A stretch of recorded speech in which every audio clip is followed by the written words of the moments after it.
Excelentíssimo doutor juiz-presidente do Tribunal do Júri da Comarca de Erechim, Marcos, é sempre uma satisfação estarmos nessa casa, porque para a defesa, que ela chega-se sempre depois do processo, onde já se teve o inquérito, teve investigação, teve-se análise do Ministério Público, passou-se pelo crivo inicial do magistrado, onde a gente vem para fazer a defesa, gera sempre uma incerteza, uma dúvida de como esses autos estão.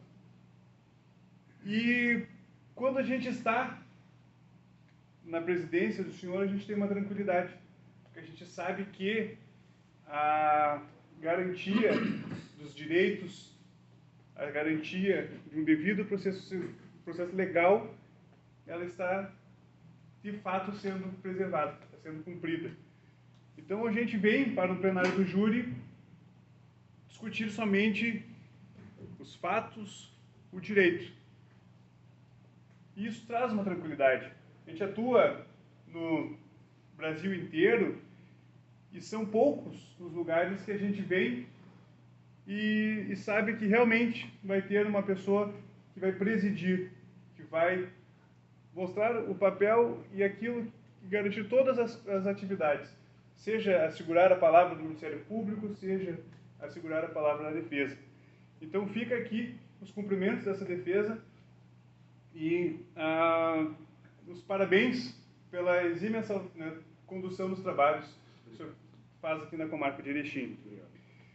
Da mesma forma, a gente tem a tranquilidade de saber que o processo ele vai ser apontado, vai ser esmiuçado de uma forma técnica, extremamente qualificada, mas justa.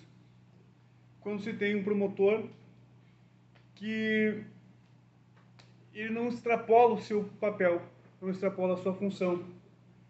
Ele vai vir aqui com o seu pensamento, com a sua convicção e apresentar as provas e por que ele chegou nessa convicção.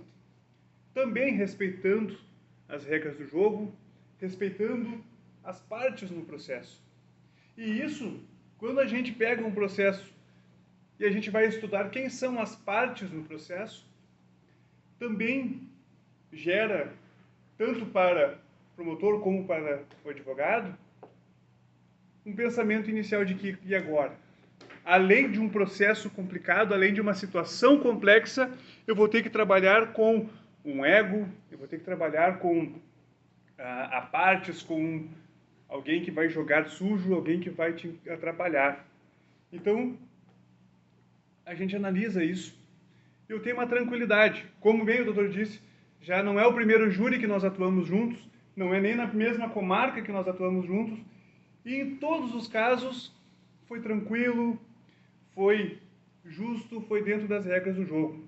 Então, eu o parabenizo também por essa atuação e digo sempre que nós, no Rio Grande do Sul, somos mal acostumados, porque tanto o Judiciário como o Ministério Público são pessoas extremamente qualificadas e que trazem para nós a garantia de que nós temos que, sim, fazer o nosso máximo para conseguir alcançar o nível de competência e qualidade que está aqui no nosso, na nossa, não digo contra, né, mas apresentando a outra visão do processo. Então, saúdo a ti e a todos os membros do Ministério Público. Estendo aos servidores, os quais, se não fossem eles, nós não estaríamos fazendo os tribunais do júri. São pessoas que trabalham muito, que têm incansáveis funções que deveriam ser muito melhor remunerados e ter condições melhores. Mas a gente sabe o quanto é complicado e quanto é difícil esse trabalho.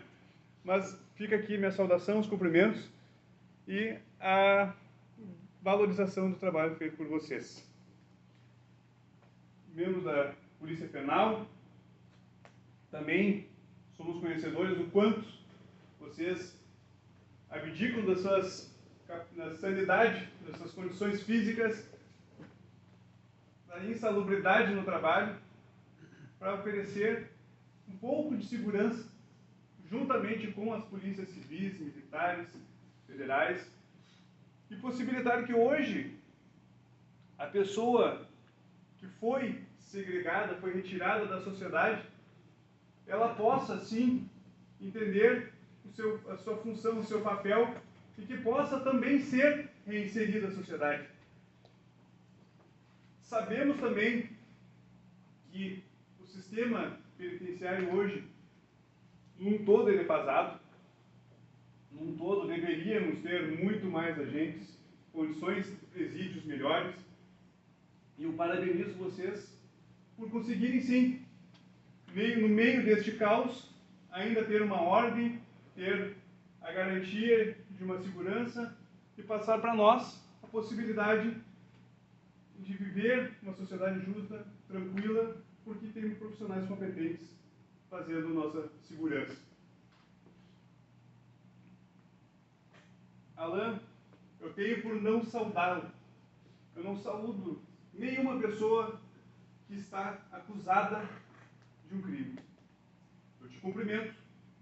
Eu te agradeço por você ter aceito este como seu defensor.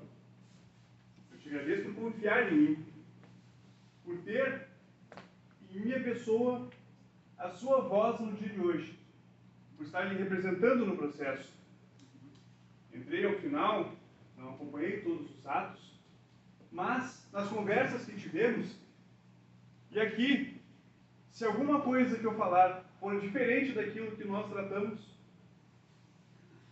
eu quero que seja o primeiro a levantar a mão e dizer que não é dessa forma que foi tratado.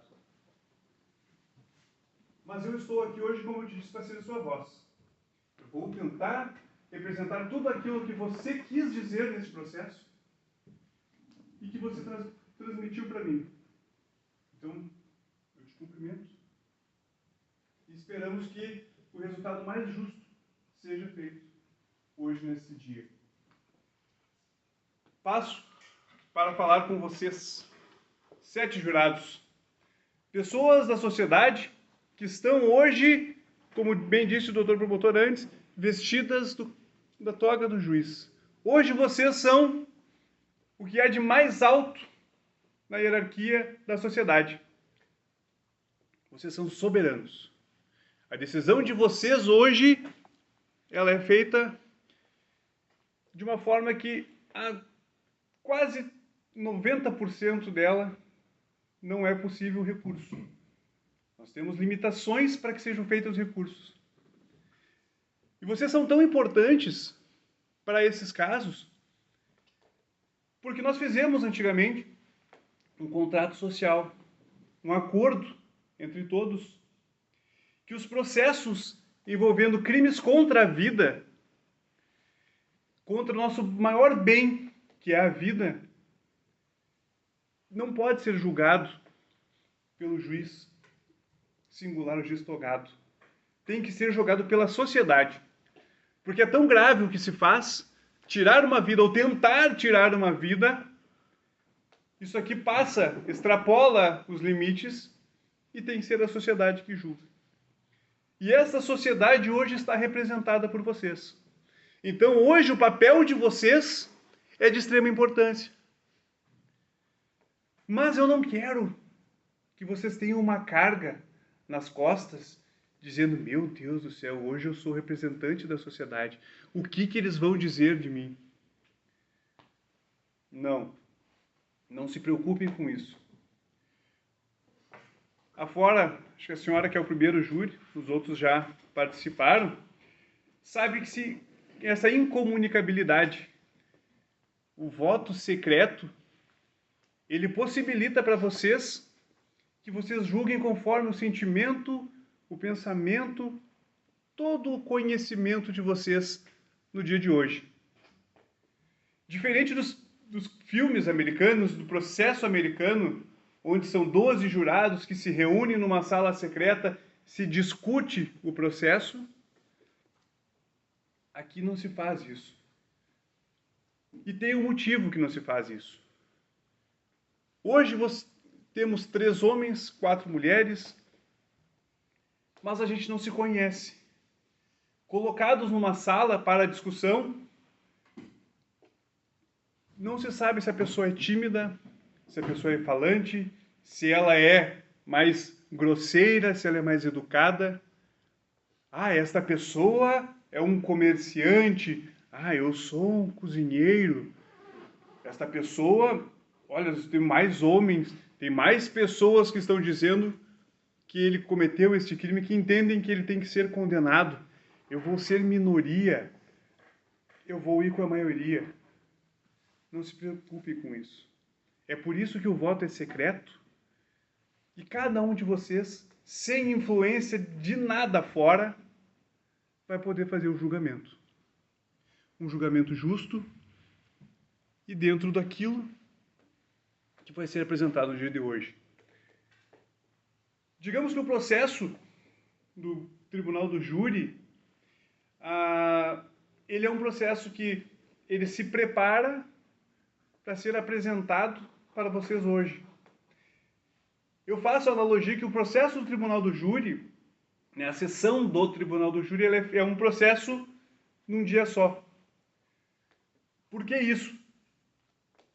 Vocês vão ser sorteados para receber uma denúncia de uma pessoa que cometeu um crime.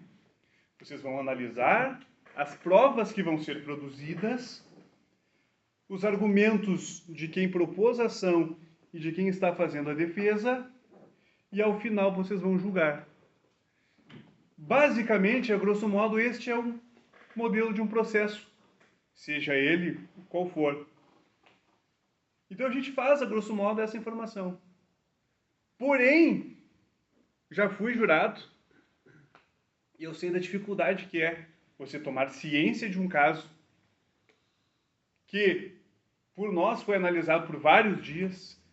É um processo já de mais de 3 anos em andamento, com vídeos, testemunhos, laudos, perícias, que vocês não vão ter esse acesso. Vocês estão tendo recortes, pontuações, que neste momento vão ser pincelados para vocês fazerem o julgamento. Mas por que isso? Porque nós temos a tendência e a capacidade de poder pré-julgar. Os nossos convencimentos, os nossos conhecimentos pretéritos fazem com que a gente já tenha um posicionamento. E quando venha para um processo, já venha predisposto.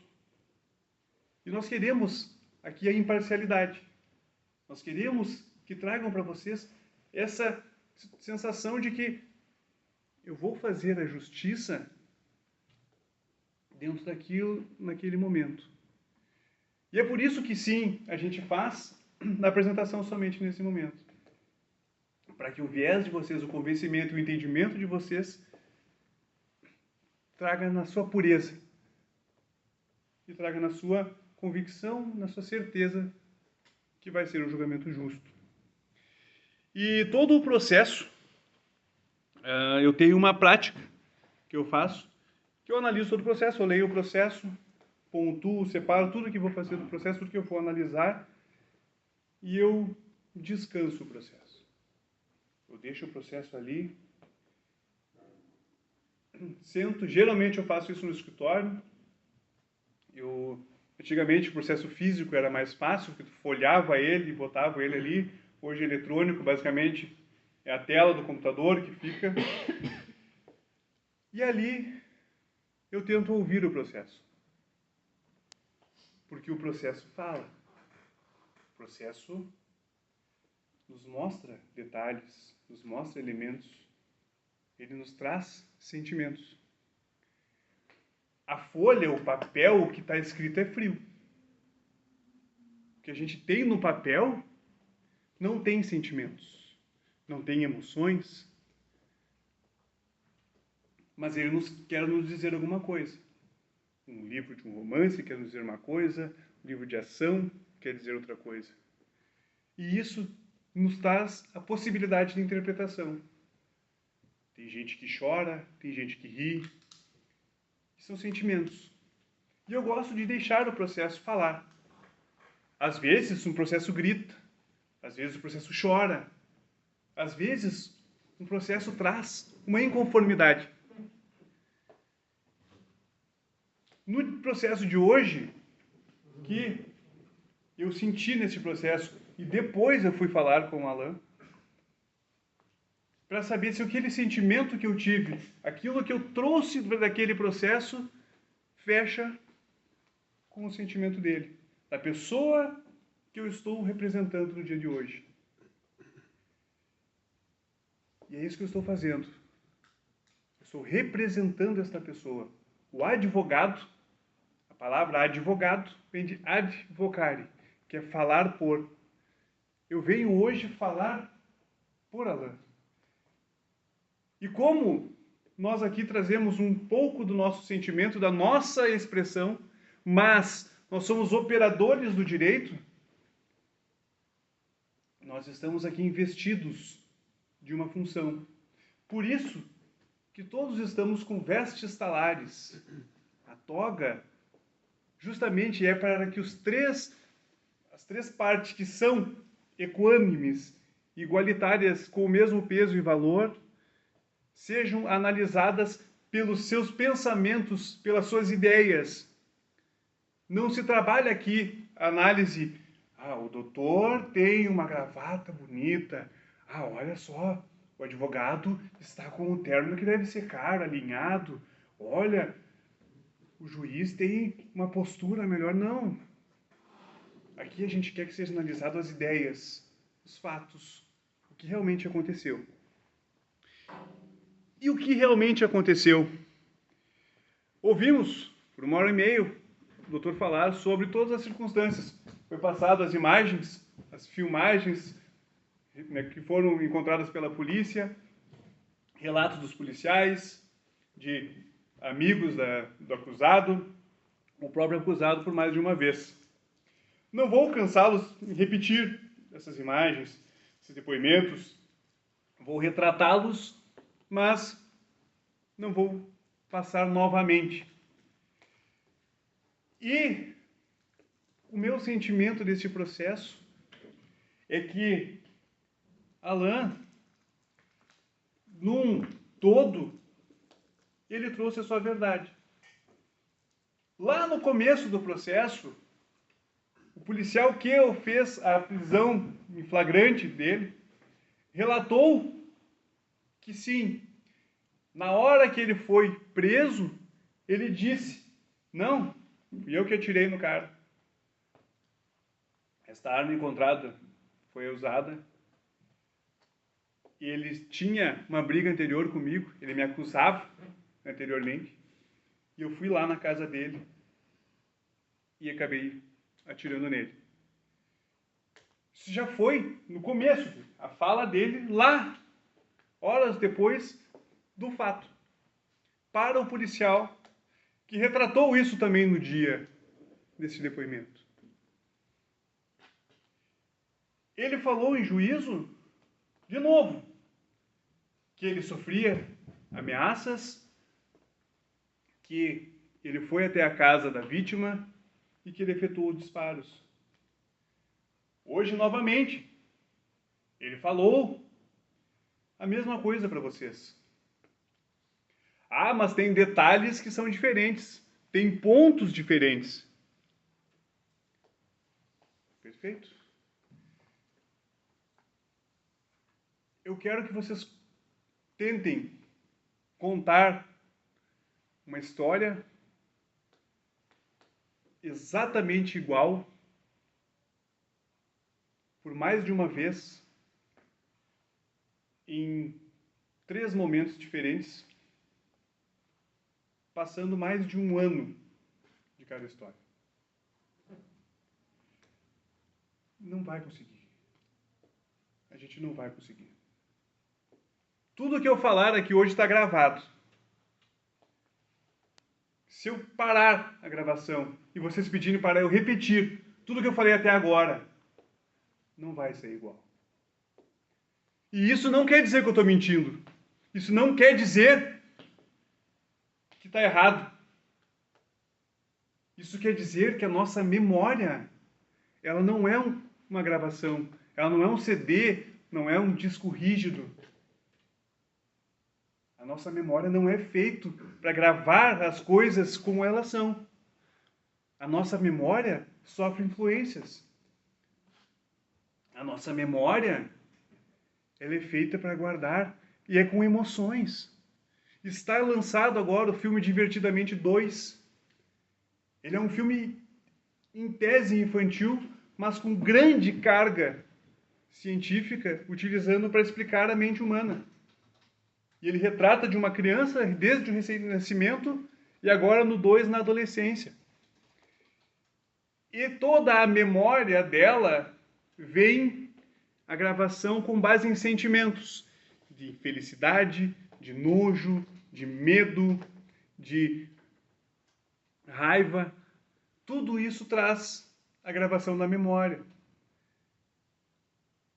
E ainda não retratou. Pode ser que venha um 3 com ela na fase adulta, onde demonstre as influências.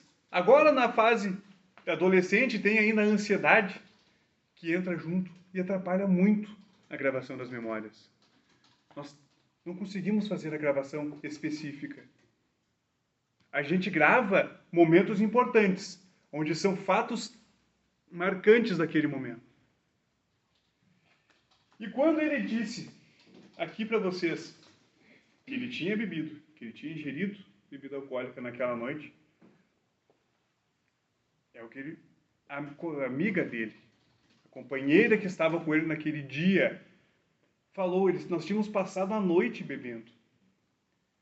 Nós viramos a manhã bebendo, nós fomos num bar para comprar bebida e nós fomos num outro depois para comprar bebida. E naquele momento, nesse terceiro momento, é que se encontrava a vítima, que também estava bebendo. Uma pessoa que diz, Alain, que o ameaçava, que o apontava como autor do homicídio do seu filho. Esta pessoa que por mais de uma vez passou intimidando, passou ameaçando, e naquele dia eles brigaram de manhã. Ah, mas foi às 9, às 10, foi perto do meio-dia.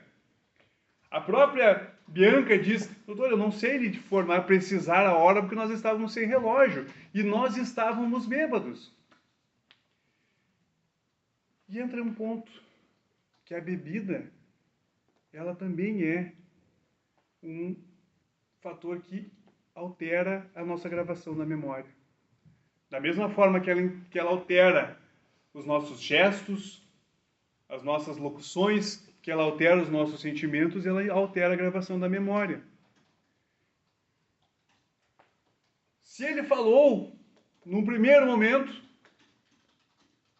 e ele vier falar depois e após, vai ter gravações, vai ter mudanças. E sim, mas ele está mentindo?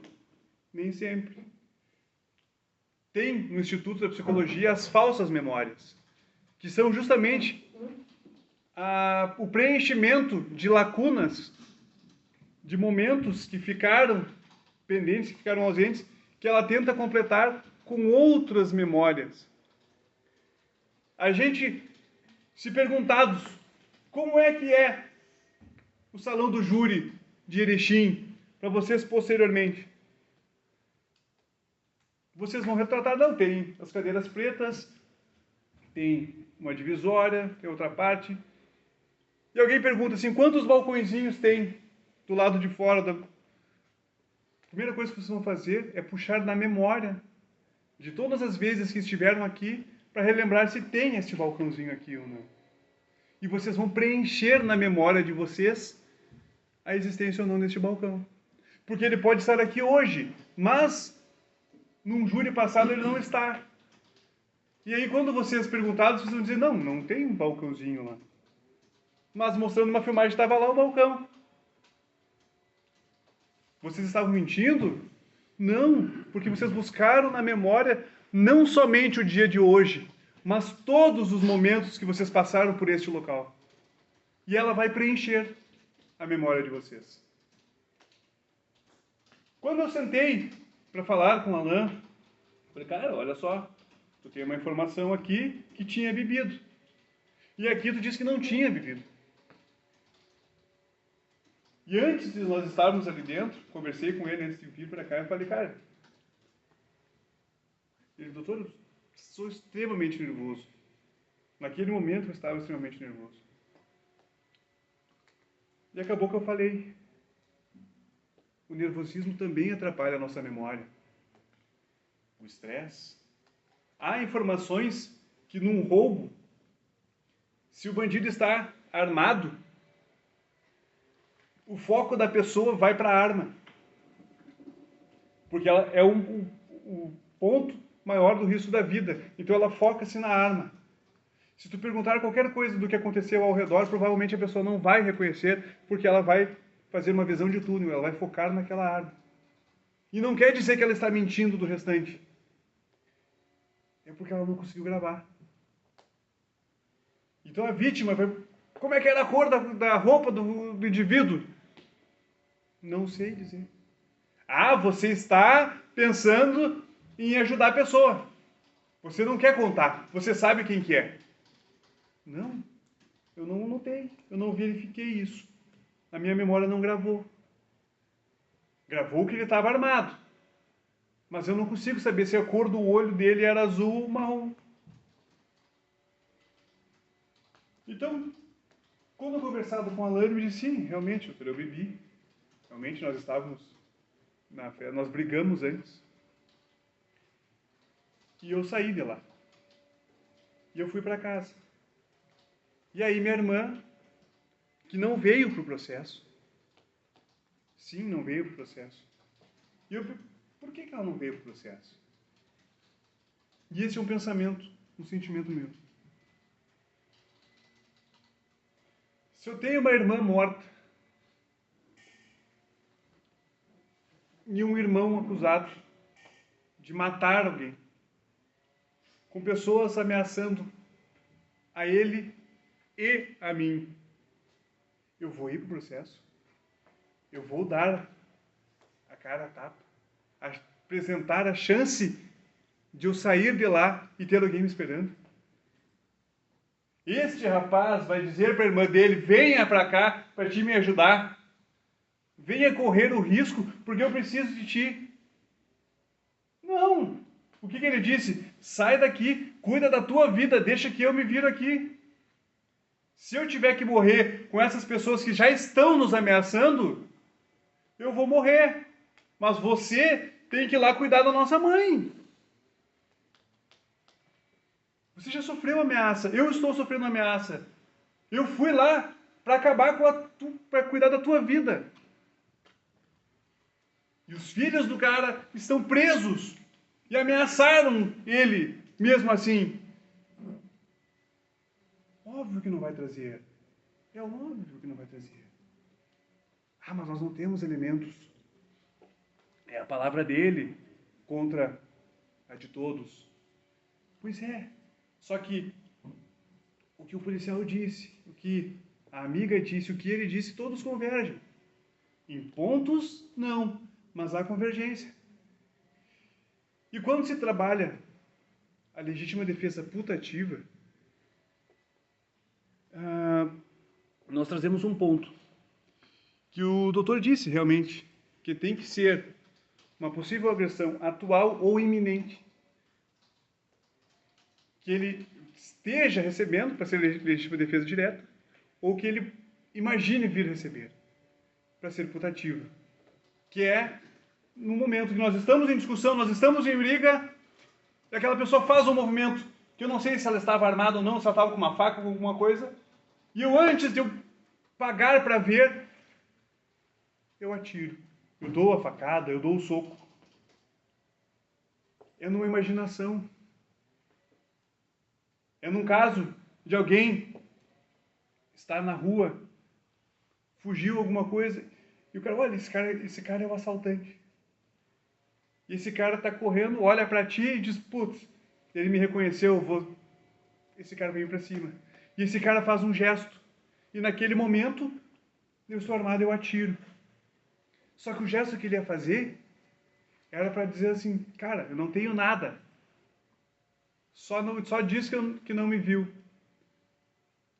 Só que ele não vai saber, eu não vou saber o que é a ideia daquela pessoa. E no meu pensamento, de uma pessoa que estava roubando, correndo e fez uma movimentação que é parecida com a movimentação de alguém que vai puxar uma arma, eu não vou pagar para ver. Eu vou atirar. Eu vou dar a facada, eu vou dar o soco. Porque aí é uma discussão de vida. É a dele contra a minha. E quando a gente trabalha essa tese, neste caso, eu não estou falando dos dias anteriores que ele foi ameaçado. Eu não estou falando da manhã que eles tiveram esse confronto. Eu não estou falando da filmagem dele às 2h06. Estou falando do momento em que eles dois estavam na casa. Era ali que é a discussão. É ali. Este é o foco. Que se ele estava sendo ameaçado por uma pessoa que até então ele repelia. O cara me ameaçou lá, eu fui embora. O cara me ameaçou, eu saí. Eu não saía, eu não passava perto. Eu repelia essa condição. E quando que se repelia? Quando ele não estava bêbado. Quando ele não estava numa condição diferente. Naquele dia, naquele momento em que ele estava, e ele disse, doutor, eu estava com álcool na cabeça. E aí a minha irmã disse que ele ameaçou ela, que se ele não tirasse a minha vida, ele ia tirar a dela. A bebida tirou o freio dele. Ela tirou a capacidade de raciocinar e dizer, não, só um pouquinho, vamos resolver isso aqui. Vamos à delegacia registrar uma ocorrência. Vamos embora daqui. Vamos ir atrás de outras pessoas. Não. Naquele momento, o pensamento dele foi, não, eu vou lá resolver isso aqui agora. Eu vou lá falar para ele que eu não fiz nada. Eu vou lá dizer, cara, olha só, deu. Não fui eu, não tenho nada a ver com isso. Eu vim aqui para falar contigo. Tu está me ameaçando vários dias, agora tu ameaçou minha família. Não, só um pouquinho. Agora tu passou do limite, eu vou ir falar contigo. Só que eu vou falar com uma pessoa que está me ameaçando, que é sabido que tem envolvimento no crime por causa dos filhos, que já passou com pessoa armada. Eu vou ir sem nada?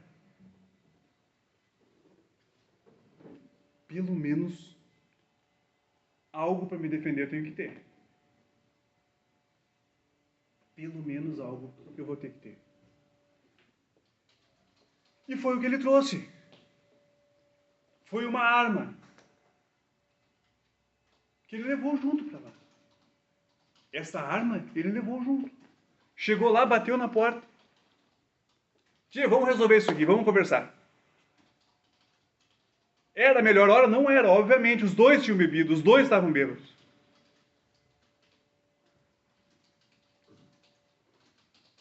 Com certeza não era.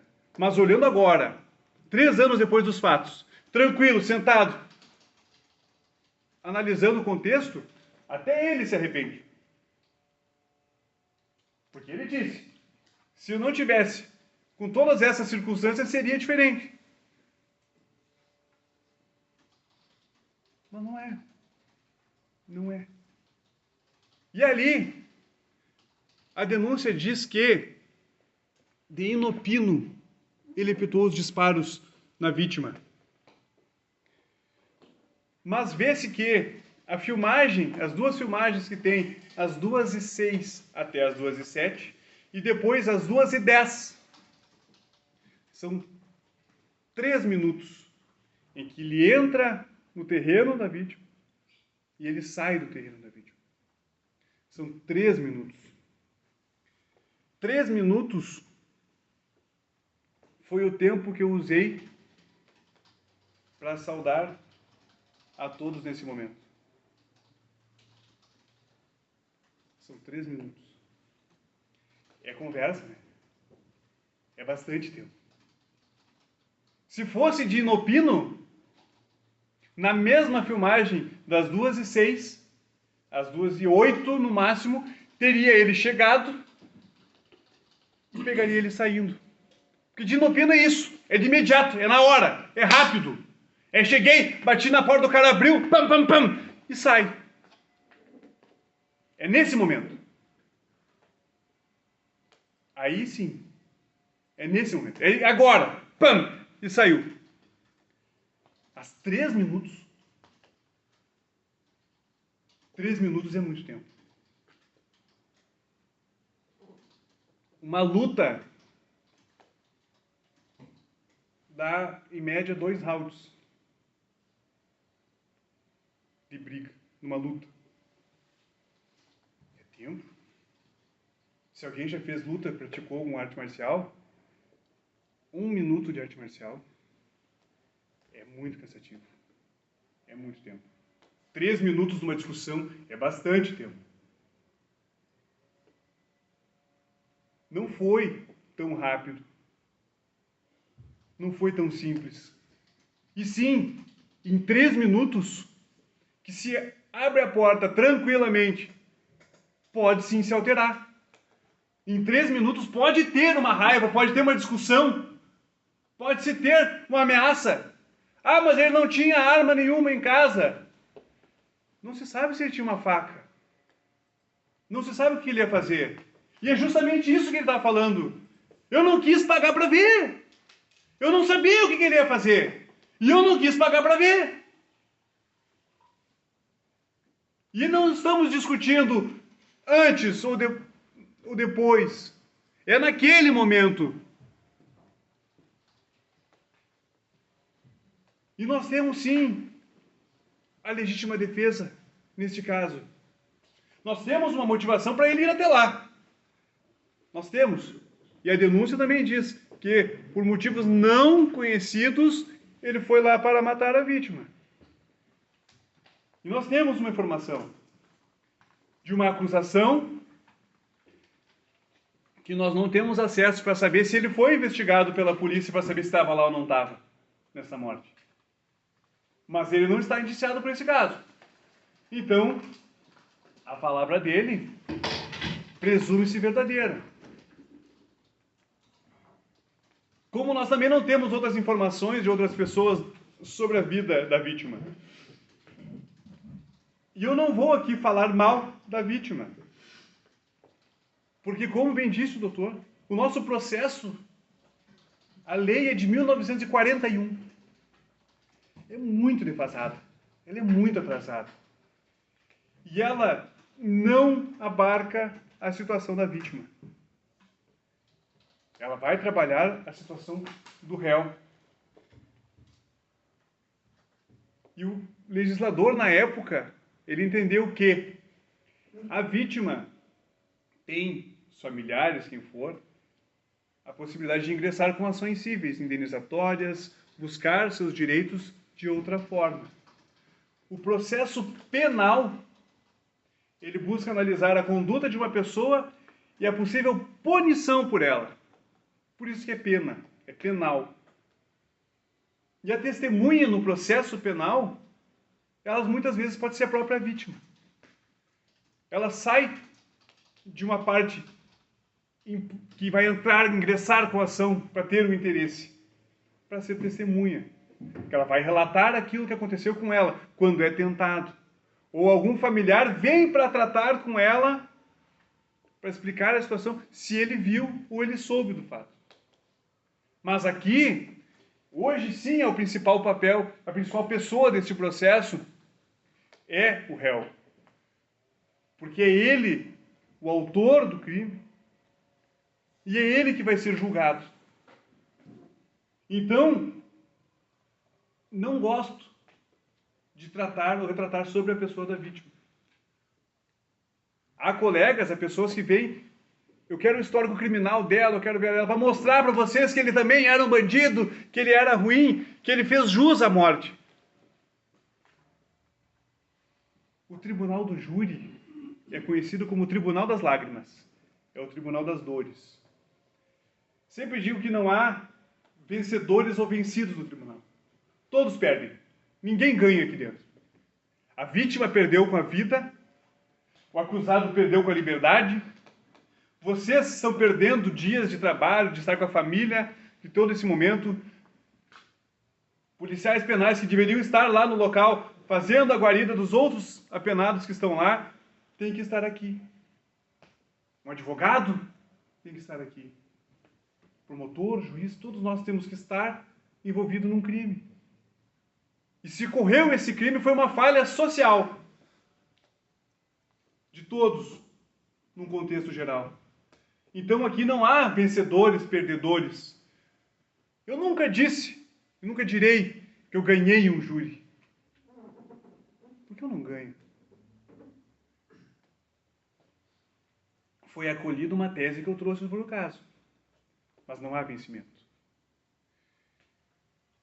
E quando a gente veio para o processo, posteriormente vocês vão trabalhar com os quesitos. Vai ter autoria, materialidade, se absolve ou não o acusado, se ele cometeu o crime mediante recurso que dificultou a defesa da vítima. Sobre a materialidade, se Ademir foi morto na data de 29 de setembro de 2021 por disparos de arma de fogo que resultaram nas lesões decorrentes do laudo de necropsia, não há nenhuma discussão. Nenhum de nós aqui está apontando para vocês que não houve o fato, que ele não morreu. Isso aqui, votação é sim. Houve a morte dele. Nesta mesma data, foi Alain quem desferiu os disparos que resultaram na morte de Ademir? Foi. Em nenhum momento ele nega. Para ninguém ele negou. Ninguém. Nem para mim ele negou. Aí vem os pontos que a gente trabalha. Ele agiu. A gente trabalha com o dolo, com a vontade, com o querer. Ou se excedeu, no caso, no excesso da legítima defesa, onde a gente trabalha com essa condição de que ele, naquele momento, ele tinha outras 1000 formas de se resolver. Mas ele achou esta. Ah, mas foram 3, 4 disparos. Putz, mas no momento que tu diz aqui, tu confirma 3. Mas na casa foram achados 4. No momento de estresse, nervosismo, embriagado, em discussão, efetuando os disparos, saindo correndo, a polícia te prendendo.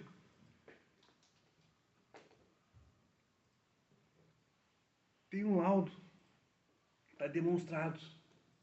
Isso aqui é pericial. É alguém que nós temos total confiança que vai lá e diz, olha aqui, ó. O cara, eu só ouvi um.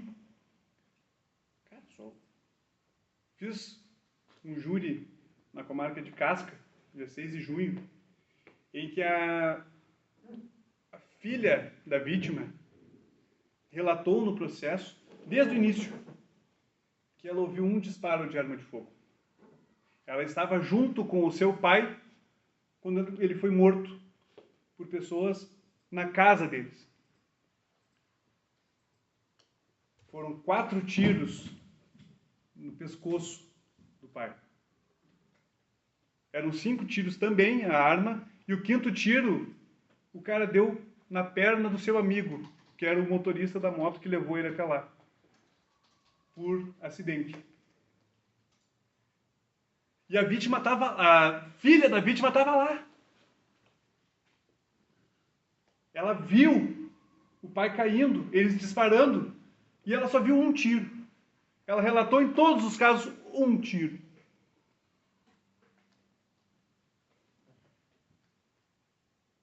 Mas o laudo, as informações demonstram isso. Ah, mas ele relatou somente 3. Não quer dizer que ele está mentindo. Alguns detalhes se perdem no tempo. São alterados, sim. Mas e todo o resto? Um professor, uma vez, começou a fazer perguntas de matemática na aula. E numa das perguntas para a turma, ele fez por querer a resposta errada. E todos caíram na gargalhada. Ô, professor, olha, o senhor errou. O senhor, que é o nosso professor, que deveria dar exemplo, o senhor errou. Daí ele, pois é. E os outros 10 acertos? Ninguém falou nada. Tudo que foi falado, que eu falei que era correto, que vocês confirmaram, ninguém me deu parabéns, ninguém falou nada. Mas um erro, vocês estão me crucificando. Um erro. Quando que o avião vira notícia? Quando ele cai. Quando ele derrapa de uma pista. Quando falta um motor. Os outros milhares de aviões que estão voando no céu, nenhum é notícia. Mas vamos pegar pelo erro. Ah, é uma divergência. Ah, é um ponto irregular. Mas todo o contexto, toda a informação, tudo o que se foi passado, que converge, isso vamos esquecer. Isso aqui não é verdade. O cara que vem e se diz arrependido, que se diz que sim, tinha que ter feito outra coisa, tinha que ter feito diferente. Mas ele sim, ele diz, eu tenho que pagar pelo que eu fiz. E quando se pede a arguição da legítima defesa pelo excesso, por ele ter imaginado uma situação que jamais iria ocorrer, porque a pessoa naquele momento não estava armada e nem tinha arma para apontar para ele, seja uma faca, seja um revólver, mas fez um gesto que ele pensou que podia ter naquele momento. E naquele momento só estavam eles dois. E naquele momento eu tenho que acreditar na palavra dele. Porque a vítima não está aqui mais para contar.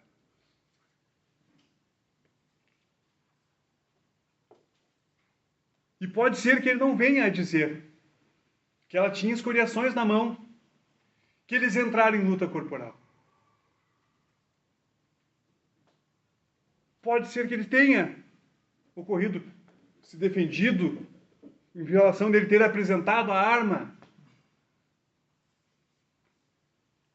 Só que na prisão dele, quando foi preso, como ele era réu confesso, não foi feito exame residográfico. Não foi feito exames de lesões, informações pela polícia nele. Na vítima, foi feito.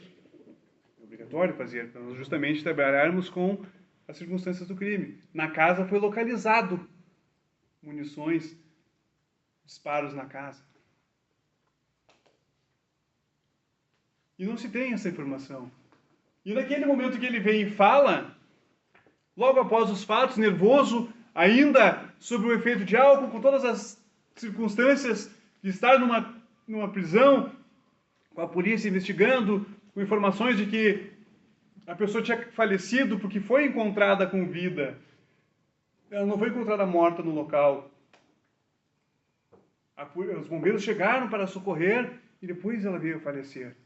Então essa fala dele, que deu os disparos e ela não caiu, ele acreditou que ela não tinha morrido, que ela não tinha sido acertada, também é verdadeiro. Porque as informações processuais trazem isso. Então, os disparos foram em direção ao rosto. Pegaram de raspão na cabeça, pegaram no pescoço, pegaram... a não ser uma pessoa que tenha capacidade, instrução, como os policiais, atiradores esportivos, atiradores de elite, militares, vão saber onde atirar, para não querer matar. Mas eu já tive júri que a pessoa teve um disparo na coxa e foi dito que, por causa, ele queria matar, mas por imperícia ele atirou na coxa. E já tive júris que a moça foi absolvida por reconhecer a legítima defesa quando ela deu 17 facadas na cunhada.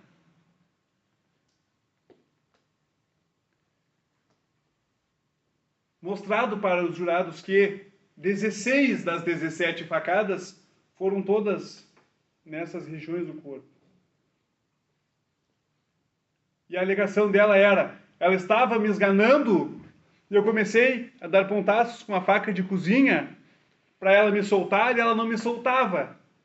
Foi quando eu baixei e dei uma facada na costela. E ali ela sentiu dor e soltou. E aí eu saí. São 17 facadas para dar uma legítima defesa reconhecida. Mas 3 disparos também podem ser considerados. Por uma pessoa que não é um exímio atirador, não é um usuário de armas, não é alguém que saiba manusear e saber, não, agora nesse momento eu vou atirar numa perna, eu vou atirar num braço. Naquele momento ele atirou.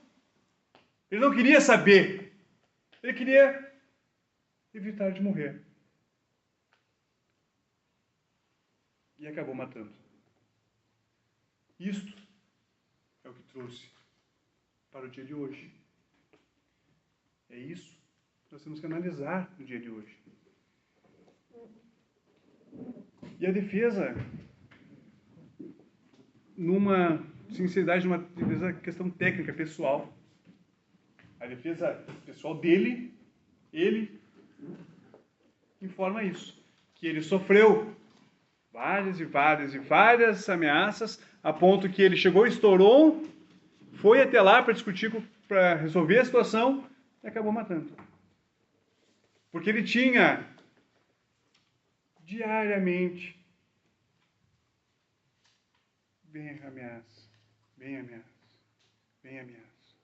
E vai enchendo o balde, até que uma hora ele derrama, até que uma hora ele transborda. Mas para o defensor, eu entendo que não há uma legítima defesa neste caso, mas que há sim uma ação por violenta emoção, por uma ação imediata da vítima, de uma discussão que subiram-se os ânimos, que se exaltaram, começaram a discutir, que em ação ele reagiu.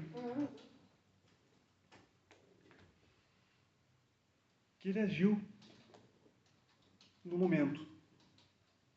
Que ele agiu de uma forma excessiva. Que ele deva ser condenado. Porque ele errou, e ele disse que errou. Mas que ele seja condenado de uma forma justa. Que seja reconhecido para ele o privilégio da violenta emoção.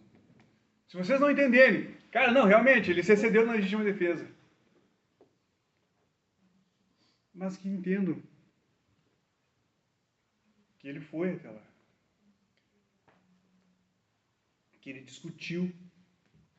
Porque em 3 minutos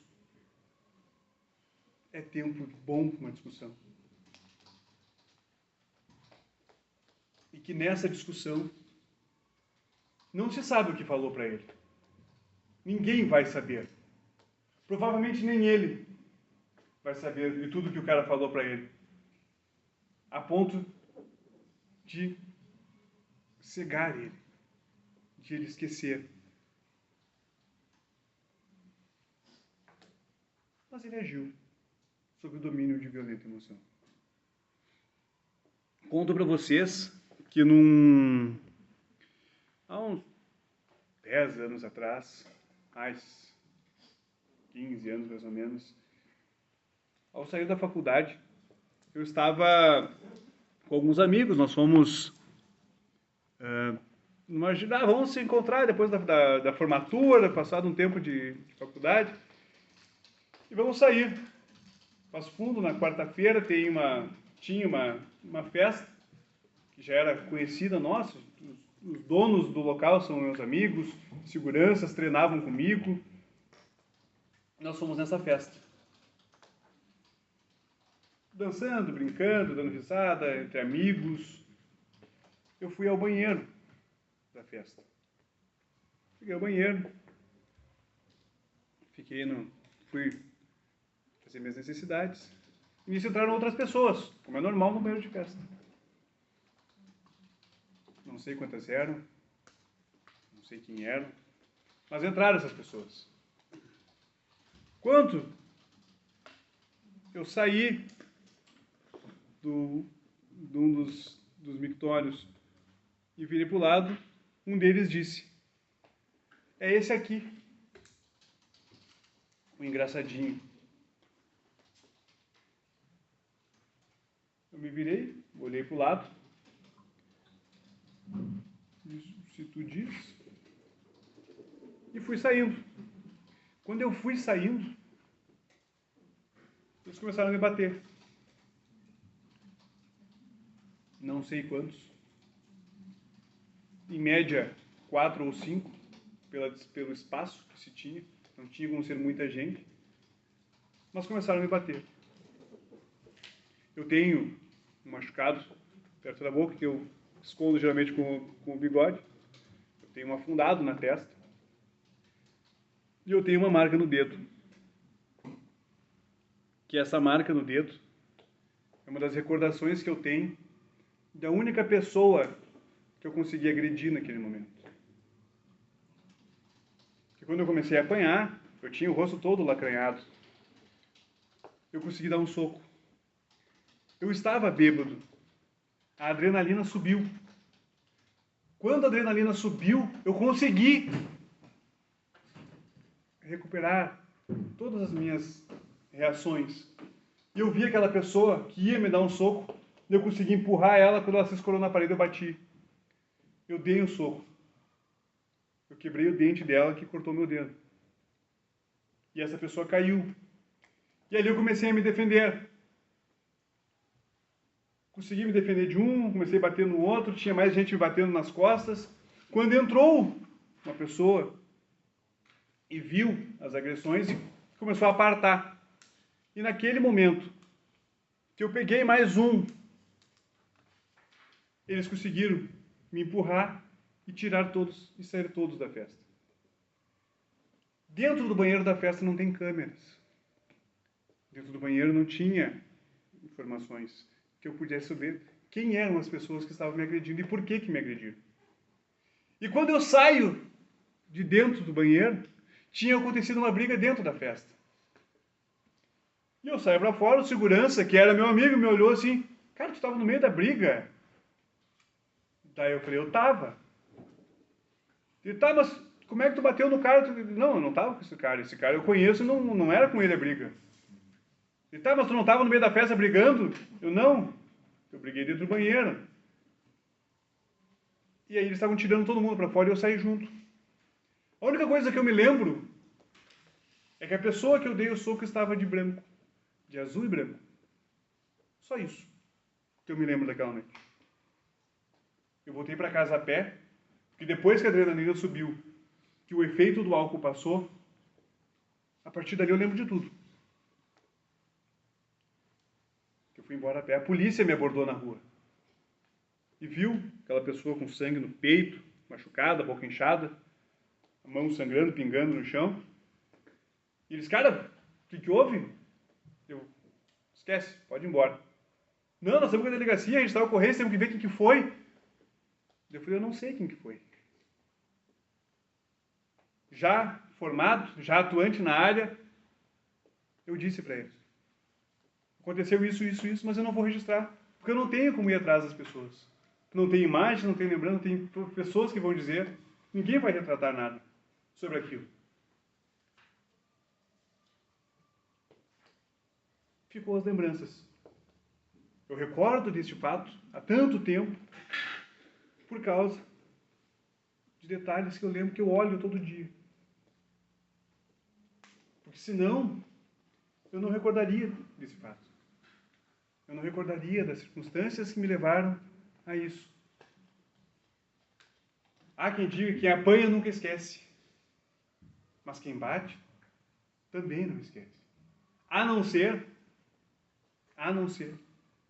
que esteja sob efeito de álcool, drogas, sob o domínio de violenta emoção. E é por isso que, pela defesa técnica, o entendimento não é de legítima defesa. O entendimento é de que ele agiu naquele momento impelido de violenta emoção. Então, quando se pede a autoria, a materialidade, digam sim, a autoria, digam sim, vai ser requisitado, que pode ser o entendimento de vocês em relação a agir em legítima defesa, porque é a tese pessoal dele. Se vocês absolvem ou não o acusado, se vocês reconhecem que ele agiu impelido de violenta emoção após a injusta provocação da vítima, e ao final, se ele agiu, que é a qualificadora do crime, com recurso que dificultou a defesa da vítima, por ter empregado arma de fogo para atirar contra ela, por surpresa. A defesa entende que não. Porque da mesma forma que uma pessoa que ameaça, que discute, que passa pela pessoa, que brigaram de manhã, se alguém brigou comigo de manhã e aparece na minha casa de tarde, a primeira coisa que eu vou fazer é me preparar para o pior. Porque nós vamos brigar de novo, ou nós vamos fazer as pazes. Ou ele morre ou eu. Mas dizer que estava ali com os pés cruzados, olhando para cima, apareceu o cara que eu briguei de manhã, não vai querer nada comigo. Acho que ele vai me pedir um dinheiro emprestado, vai me convidar para jogar futebol. Vamos conversar, sair beber um pouco. Não, né, Excelência? Não, né? Não é possível. Se eu chegar, brigar com alguém, e essa pessoa vier na minha casa, a primeira coisa que eu vou fazer é me preparar com alguma coisa, pelo menos uma, que seja uma colher de pau. Mas eu vou me defender. Eu vou me preparar para aquilo. E a gente entende que sim. E eu não vou ficar 3 minutos conversando com uma pessoa sem saber a reação, a ação que ela vai fazer. Ah, mas ele estava bêbado. Ele também estava. As variáveis são muito grandes. As variáveis são muito grandes. E a bebida, vocês sabem que ela altera os ânimos. Ela tira o senso crítico. Mas não tira o teu discernimento. Muitas vezes falam que a bebida entra, a verdade sai. Que aquilo que foi dito bêbado foi pensado sóbrio. Que já com certeza ele deve ter pensado várias vezes, eu tenho que acabar com isso aqui. Eu tenho que demonstrar para esse cara que não fui eu, que eu não tenho nada a ver com isso, para nós ficar tranquilo aqui no bairro. Mas como é que eu vou fazer isso? Se ele está sempre com outras pessoas, se ele está sempre armado, ou ele está sempre bebendo. Eu não sei como é que eu vou fazer isso. Eu não sei como agir. Naquele momento, ele estava sem esse medo, essa limitação, e ele foi lá e fez. Ele foi atrás, ele enfrentou. Nós temos duas reações básicas. Isso é instinto animal, que é enfrentar ou fugir. Isso aqui é instintivo, qualquer animal faz. Se tu pegar um gato e tiver no meio de um espaço e atacar ele, ele pode fugir. Mas se você botar ele encurralado, que ele não tem para onde fugir, ele te ataca. É normal. É normal. É animal, isso é instintivo, de qualquer espécie. Na humana não é diferente. Se você se vê encurralado numa circunstância que você não sabe o que fazer, provavelmente você ataque. Quando alguém ofende, olha nas campanhas políticas. Está lá a pessoa fazendo seu relato e alguém vem e ofende ela. Ou ela vai silenciar, ela não vai falar. Ou ela vai levantar o tom de voz e vai discutir com a pessoa. Ela vai agredir. Muitas técnicas que se tem, que são usadas para descobertas de mentiras, informações, é justamente tu alterar alguma pergunta, tu instigar alguma pessoa para justamente ver a reação dela. E com base na reação dela, tu sabe como é que foi a resposta. E neste caso, a reação dele foi atirar. Neste caso, a reação dele foi excessiva. Neste caso, a ação dele decorreu do que o outro disse para ele, da ação do outro. Ele disse, o cara se virou para ir no quarto e eu atirei, porque eu não quis esperar, saber o que vinha. Pois é. Eu entendo que sim. O que ele falou é verdadeiro. Eu entendo que sim. Como ele mesmo diz, eu tenho que pagar pelo que eu fiz. E eu entendo que sim, que tem que ser uma pena justa e que sim seja reconhecido a violenta emoção neste caso. Agradeço a atenção de vocês. Devolvo a palavra ao doutor. Se for o caso, eu retornarei à tréplica. Se não, me despeço e agradeço a atenção.